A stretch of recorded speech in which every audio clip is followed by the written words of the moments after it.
दामिनी शर्मा सजग भारत में एक बार फिर से आप सभी का स्वागत करते हैं। देखिए, प्रधानमंत्री नरेंद्र मोदी जो है कल शपथ लेने वाले हैं। शपथ समारोह है, यानी कि कहा जा सकता है कि एनडीए की सरकार बनने जा रही है।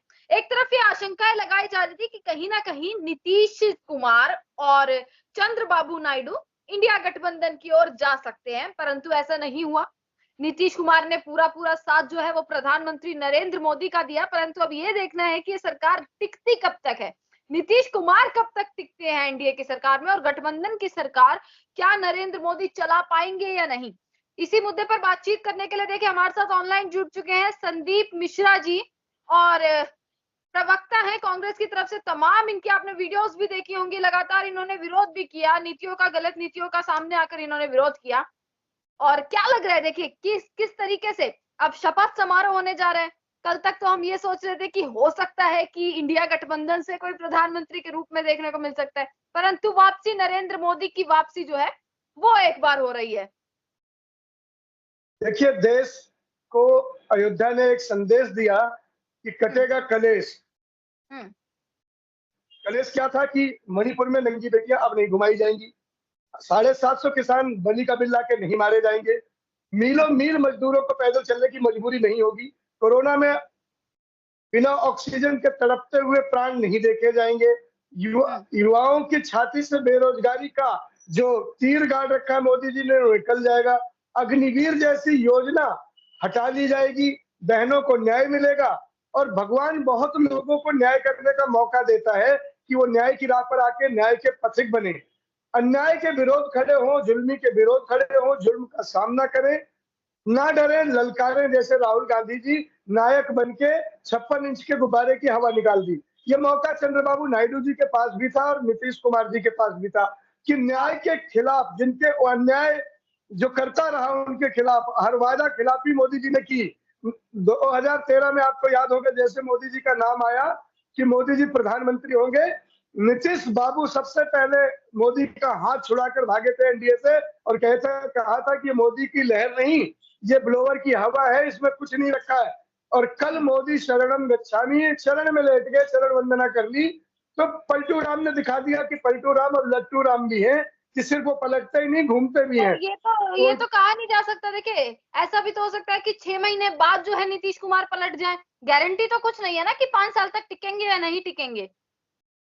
देखिए, इसी उलट पलट के ऊपर मोदी की पूरी एनडीए जो नीतीश डिपेंडेंट अलायंस बना हुआ है, इसकी धुरी नीतीश कब पलटेंगे और कब नहीं पलटेंगे ये भी है। कल आपने देखा होगा, एक बड़ा रोमांचक दृश्य था कि युवा इकट्ठे होकर नारा लगा रहे थे कि बार बार पलटे अपनी मर्जी से, इस बार पलट जाइए राष्ट्रभक्ति के लिए। तो जो नीतीश जी बिना पलटे मोदी के साथ खड़े हुए हैं, देश की युवाओं के विरोध में, बहनों की आबरू लुटेरों के साथ, रेवन्ना जिस पार्टी के नेता की वोट मांगने पर जीत के आए उनके साथ नीतीश बिहार जाकर क्या बताएंगे कि आबरू के लुटेरे, किसानों के हत्यारे, बहनों की इज्जत को सरेआम बाजार में नीलाम करने वाले, बेरोजगार की कतार बढ़ाने वालों के साथ नीतीश कुमार सिर्फ खड़े ही नहीं रहे, बल्कि पूरे बिहार की अस्मिता, गरिमा, गौरव को भी जाके मोदी जी के चरणों में रख दिया। नीतीश जी ये भूल गए कि वो अकेले नहीं आए हैं। नीतीश जी एज ए मुख्यमंत्री आए थे, एक मुख्यमंत्री है सूबे के, और एक मुख्यमंत्री पूरे प्रदेश की आबरू, आन बान, शान, इज्जत, स्वाभिमान लेकर आता है। जब मुख्यमंत्री ही सजदा करने किसी के कदमों में लेट जाए तो उसे जाकर बताना होगा कि आपने हमारा स्वाभिमान गिरवी क्यों रखा, आपने हमारे मान की बलि क्यों दी, आपने हमारा सम्मान मोदी के चरणों में क्यों गिरवी रख दिया, ये बताना होगा। और जब जवाब देंगे, जब अग्निवीर का तीर घुसे हुए बिहार का स्वाभिमानी ललकार के आएगा, पर्चा लीक की मांग कर मार खाया हुआ युवा सड़कों पर आएगा, किसानों की जिनसे किसानों के प्राण लिए गए उनके सवालों को पूछने वाला आएगा, और जब बहनें आएंगी कि हमारे आबरू के लिटोरे के साथ नीतीश बाबू आप क्यों खड़े हुए, तो उन्हें जवाब देना है। विधानसभा चुनाव भी पास में ही है, और मुझे नहीं लगता कि जो अटल जी का विराट स्वरूप था, जब उनसे 13 दिन और 13 महीने ही गठबंधन की सरकार चली, तो मोदी जी का कद तो उनके आगे बहुत ही छोटा है। उनके जैसा इनमें संयम भी नहीं है, उनके जैसी मधुरता भी नहीं है, उनके जैसी इनकी बॉडी लैंग्वेज भी नहीं है। कहा तो मोदी जी बुलडोजर पर चढ़ के 400 पार का तराना गूंज रहे थे और कहा साइकिल और पंजे की टक्कर से। हाँ जी, पूर्ण बहुमत भी नहीं कर पाए, भाजपा तो पूर्ण बहुमत भी नहीं कर पाई। जी वही कह रहा हूँ कि बुलडोजर पर 56 इंच का गुब्बारा फुलाए घूम रहे थे कि अब की बार 400 पार, और साइकिल और पंजे की टक्कर ने बुलडोजर के पहिए उखाड़ दिए और अब नीतीश और नामक दो पहिए लगाए घूमे। कहा तो मोदी जी गारंटी बांटते घूम रहे थे कि मोदी की गारंटी, मोदी की गारंटी, मोदी की गारंटी। हाँ। अब उनकी सरकार की ही गारंटी नहीं है कि 5 साल चलेगी। कहा मोदी जी कहते थे कि हमसे बड़ा कोई नहीं, हमारे सामने कोई नहीं, और कहा मोदी जी झुके झुके घूम रहे। एक मजबूत प्रधानमंत्री बन के निकले थे, मजबूर आपको भी तो लग प्रधानमंत्री रहा था बन के ना, खड़े हैं। आप भी तो जश्न मना रहे थे ना कि देखिए इस बार तो हमारा नेता प्रधानमंत्री बन सकता है, हमें तो बहुत उम्मीद है नीतीश कुमार से। कल नीतीश कुमार ने वही जो है अपने भाषण में ये कहा, प्रधानमंत्री के सामने उन्होंने ये चीज कही कि इस बार जो ये विपक्ष वाले कुछ सीटें ले आए हैं ना 2029 में, ये भी नहीं दिखने वाली है इनके पास, तो ज्यादा खुश मत होइए। देखिए, हम इस बात पर खुश नहीं हैं कि कौन प्रधानमंत्री बनेगा और कौन प्रधानमंत्री नहीं बनेगा। राहुल गांधी जी ने पहली प्रेस कॉन्फ्रेंस में एक बात कही कि देश की गरीब जनता ने, गरीब आवाम ने, गरीब लोगों ने संविधान बचा लिया। बाबा साहेब का संविधान जो ये तार-तार करने की गुहार लगा रहे थे, पुकार लगा रहे थे, वो उन्होंने बचा लिया। सरकार रहे ना रहे, हम नेता बने ना बने, हम प्रधानमंत्री बने ना बने, हमें सत्ता के लालच नहीं, हमें स्वाभिमान और संविधान की रक्षा की बात थी, जो बच गया। आज मोदी के और मोदी के पूरे बीजेपी के कुनबे में इतनी कुव्वत नहीं बची है कि संविधान के एक शब्द पर भी उंगली रख दे। ये जीत है, ये जश्न का मतलब है। और आपने देखा होगा अयोध्या में भी एक नारा बड़ी जोर से गूंजा इस बार कि राम जी को प्रणाम और संविधान को सम्मान। तो जय बहुत श्री जोर राम का शोर नारा से वहां काम नहीं उन्होंने किया, काम नहीं किया जय नहीं श्री दिया, राम। नहीं किया। उन्होंने तो कहा राम जी को प्रणाम और संविधान को सम्मान। उन्होंने ये भी कहा आगे बढ़कर अयोध्या वासियों ने कि अयोध्या में न मथुरा न काशी, सिर्फ अवधेश पासी। ये नारा भी चला। और आप देखिए, अयोध्या को समझिए, अयोध्या ने क्या लोकतंत्र को परिभाषा दी है। राम जी की नगरी ने क्या सिखाया है कि राम जी की नगरी से 100-100 किलोमीटर दूर दूरबीन से भी बीजेपी देखने को नहीं मिल रही है। क्या कुचला है राम जी ने, राम जी के भक्तों ने, राम जी के वंशजों ने, राम जी की औलादों ने, राम जी को चाहने वालों ने, राम जी को पूजने वालों ने इस बुरी तरह भाजपा को रौंद दिया है कि 100 किलोमीटर दूर तक भी दूरबीन लगा के देखोगे तो भाजपा नहीं दिख रही। न सिर्फ अयोध्या हारी है, आसपास का पूरा अयोध्या मंडल। और इतना ही नहीं, देश में भी जहां जहां प्रभु राम के, श्री राम के चरण पड़े, चाहे वो आपका रामटेक हो, चाहे नासिक हो, चाहे तीर्थराज प्रयाग हो, चाहे मां सती का दरबार हो, चाहे राजस्थान में बालासर हो, मेहंदी बालापुर हो, जहां जहां भी प्रभु राम की ये यात्रा गुजरी थी, चरण पड़े थे कभी, वहां वहां धूल में मिल गया फूल। ये संदेश है। राम जी ने कह दिया, तुम घमंड से मेरी उंगली पकड़ के मुझे बच्चा दिखाकर आगे बढ़ रहे थे, मेरे चित्र को छोटा कर सकते हो। त्रेता युग में अयोध्यावासी अपने राजा के नहीं हुए, वैसे ही इस वाले युग में देख लीजिए अपने राजा नरेंद्र मोदी के नहीं हुए अयोध्यावासी। इस युग में वो अपने राजा के हुए ना। मोदी इज नॉट अ राजा। मोदी को कौन राजा कह रहा है? मोदी का तो अयोध्या ने बजा दिया बाजा। वेयर इज मोदी राजा? राजा तो अयोध्या के नाम है, अवधपति है। मोदी को अयोध्या का राजा किसने बना दिया? कौन मूर्ख ये कह रहा है, कौन बेवकूफ कह रहा है कि मोदी अयोध्या के राजा है? या कौन बेवकूफ ये कह रहा है मोदी भारत के राजा है? कौन कह रहा है? कौन कह रहा है? राजा राम की नगरी है, राजा राम की नगरी अयोध्या है। और राम जी की इच्छा है कि मेरी नजर में दूर दूर तक भी फूलबाज ना दिख जाए। जिन्होंने ये स्वांग किया था कि हम राम को लाए हैं, राम जी ने उन्हें बताया है कि तुम्हारी औकात नहीं है तुम हमारे को ला सको, हम लाने वाले हैं, हम बनाने वाले, हम सजाने वाले हैं, और ये देखो हम बिगाड़ने वाले हैं और तुम्हारा खेला बिगाड़ दिया। आप अयोध्या की परिधि को देखो और अयोध्या को समझो। सबसे बड़ा अयोध्या ने क्या संदेश दिया? न सिर्फ भाजपा फूल दलों को कुचला है, बल्कि अयोध्या को समझिए। अयोध्या को दंगा पसंद नहीं है, अयोध्या को झूठ पसंद नहीं है, अयोध्या को घमंड पसंद नहीं है, अयोध्या को जाति पसंद नहीं है, अयोध्या को धर्मांधता पसंद नहीं है, और अयोध्या सबकी है, सबके है राम। आप देखिए कि जिस जगह राम जी का दरबार है, मंदिर बना हुआ है, वो जो नगर पंचायत का वार्ड है, आपको पता है वहां पार्षद कौन है? कभी आपने रिसर्च की? वहां का जो पार्षद है वो एक निर्दलीय व्यक्ति है। राम जी के धाम से सुल्तान अंसारी निर्दलीय पार्षद जीता हुआ है। राम जी की चौखट से सुल्तान अंसारी को जीत हुई है। आप बताइए अयोध्या का आप समझिए क्या है अयोध्या का संदेश। और आज अयोध्या ने फिर से भी एक दलित नेता को जिताकर ये बता दिया है कि राम जी को सबरी के बेर क्यों मीठे लगते थे, क्योंकि राम जी कभी किसी में भेदभाव नहीं करते थे।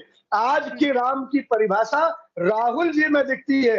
वो त्रेता में बन बन भटक के जन जन को जोड़ रहे थे, और राहुल जी आज कलयुग में सड़क सड़क पैदल पैदल मार्ग में चल के सबको बाहें फैला के उसी तरह आलिंगन कर रहे हैं जैसे कभी प्रभु राम ने सबको जोड़ा था, और आज उसी जुड़ाव का है।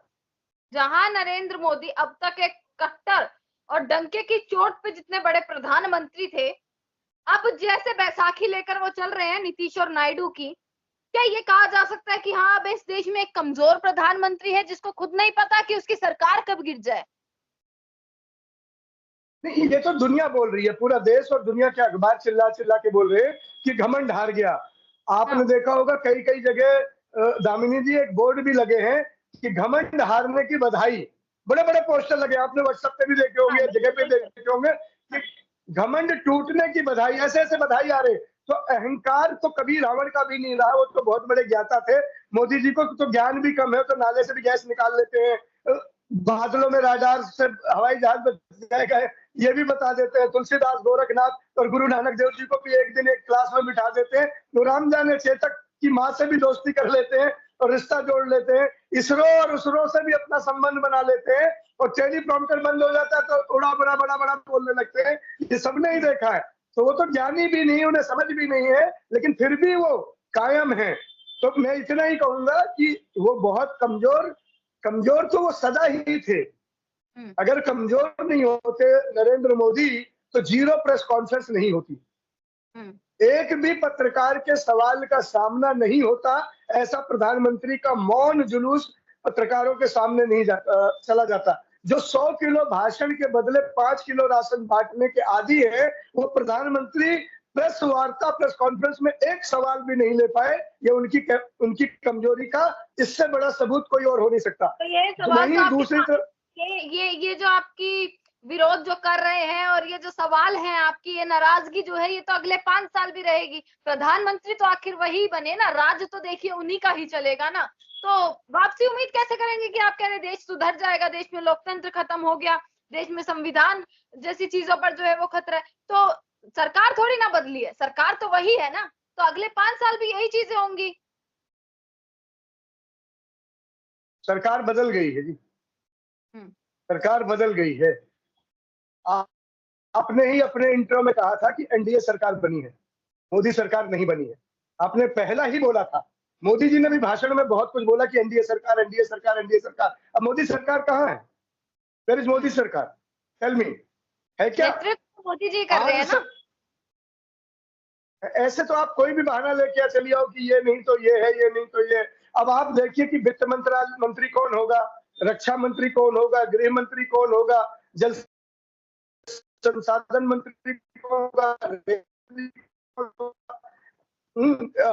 ये भी चेहरे बदलेंगे। का चेहरा मोदी सरकार के नाम से अब नहीं जाना जा रहा। ये सबसे बड़ी जीत है। ये सबसे बड़ी जीत है कि बनारस में जहां तीसरी बार छाती ठोक कर मोदी जी चले थे, वहां पर उनकी जीत के वोट सिकुड़ कर सिमट कर रह गए। ये नैतिक हार है, राजनीतिक हार है, सामाजिक हार है मोदी जी की। 1,52,000 पर सिमट आए और पहले 3 घंटे पिछड़े हुए चल रहे थे। किसी एंकर में 14 दागदार एंकरों में हिम्मत नहीं हुई जो मुंह पोत के कैमरे के आगे बैठते हैं कि बता दें कि पप्पा हार रहे हैं, पप्पा पीछे चल रहे हैं, पप्पा पिछड़ गए। नहीं बोल पाया कोई। ये भी एक नैतिक हार है। और आज की बात में, आज के समय में तकरार इस बात पर नहीं है कि कौन सरकार है और किसकी सरकार है।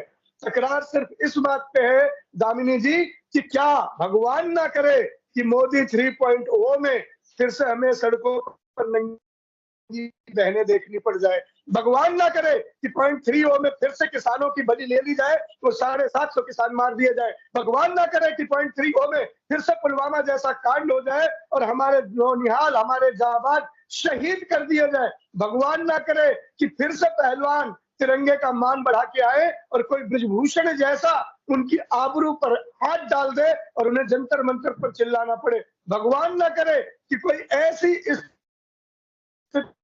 आए कि सेंगर जैसा साथी आ जाए और बेटियों को ट्रक से परिवार सहित कुचल दे। भगवान ना करे कि कोई रेवन्ना ऐसा दोबारा पैदा हो 0.30 की सरकार में, जिसके लिए प्रधानमंत्री वोट मांगे और कहे इसे जिता दो, मुझे शक्ति मिलेगी। जो बताए देश को कि when to rape, how to rape, न सिर्फ वो फिल्म का नायक बने, प्रोड्यूसर बने, बल्कि वो फिल्म का कैमरामैन भी बने और देश का प्रधानमंत्री जीतने के लिए इतना गिर जाए कि बोले कि इस आदमी को जिता दो, हमें शक्ति मिल जाए। भगवान ना करे कोई कैनी जैसा व्यक्ति दोबारा 0.30 में आए जो किसानों के ऊपर थार चढ़ा दे और किसानों को लहूलुहान कर दे। भगवान करे सब सही रहे, सद्बुद्धि से रहे। भले इस सरकार की उम्र कितनी भी लंबी हो जाए, लेकिन न किसान मरे, न जवान मरे, न पहलवान मरे, न बेरोजगार मरे, न किसी युवा की छाती में अग्निवीर का तीर हो, न पर्चा लीक होने के बाद किसी को आत्महत्या करना पड़े। भगवान ना करे कि मोदी सरकार जिन अभिशापों से निकल के आई है, जिन आंसुओं के बीच में देश को छोड़ा है, उन आंसुओं की धार बदस्तूर जारी रहे। भगवान ना करे कि फिर से लोगों को मोदी अपने लिए रोते रहे और पूरे देश को रुलाते रहे। भगवान ना करे ऐसा। जी बिल्कुल संदीप मिश्रा जी, आप लगातार आवाज उठाते रहे, चाहे वो किसान आंदोलन की हो, चाहे वो महिला पहलवानों का आंदोलन हो, या तमाम छात्रों के जितने भी आंदोलन हुए हैं, आपने तमाम आवाज उठाई है। आपके साथ संदीपनी ने भी लगातार जो है उन प्रोटेस्ट में गई है, प्रदर्शन में गई है। संदीपनी वहां पर मौजूद है? संदीपनी है, 10 मिनट में आपके साथ जुड़ेगी। अच्छा, 10 मिनट बाद चलिए हम संदीपनी से भी जुड़ेंगे, 10 मिनट। क्योंकि संदीपनी ने भी उतनी ही मेहनत करी है। ये जो 5 साल का पूरा कार्यकाल था, उसमें ये 10 साल की बच्ची खूब उभरी, चाहे वो किसान आंदोलन में रही हो, महिला पहलवानों के लिए उसने आवाज उठाई, छात्रों का आंदोलन हुआ हो उसमें भी संदीपनी आई है, और ये सब आप ही की शिक्षा है जो उसको दी है। तो उससे भी मैं पूछूंगी कि सरकार का जो घमंड था, अहंकार था, वो जिस तरीके से चकनाचूर हुआ, कहीं ना कहीं उसकी भी वो मेहनत थी।